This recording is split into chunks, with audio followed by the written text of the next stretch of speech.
L'arme nucléaire, pour ceux qui ne savent pas, c'est une arme que si tu utilises, t'as gagné. Voilà. Et avant chaque guerre, ils se parlent et ils se mettent d'accord. Ils disent on fait la guerre, mais on n'utilise pas l'arme que si on utilise, on a gagné. Hein. Ils disent ok, on fait la guerre comme ça. C'est génial. L'arme nucléaire russe, elle s'appelle Satan 2. C'est pour mettre un peu la température. Voilà. Moi, ce qui me fait peur, c'est que c'est la 2. Ça veut dire Poutine, pour lui, même Satan, c'était pas assez puissant. Il a dit rajoutez 2 quand même, ils vont comprendre un peu. C'est ouf. Elle arriverait en 200 secondes à Paris.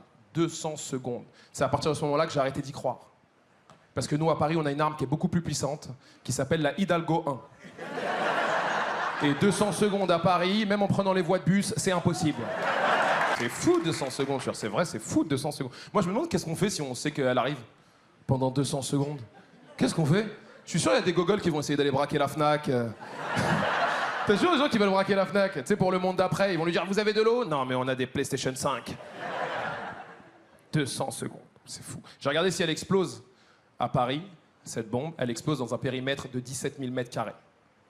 Ça veut dire que la première ville sauvée, c'est une vraie info, c'est Chartres. Alors moi, je ferai partie des gens qui seront à la Fnac. J'ai bien réfléchi, je préfère mourir à la Fnac que vivre à Chartres. C'est sûr et certain.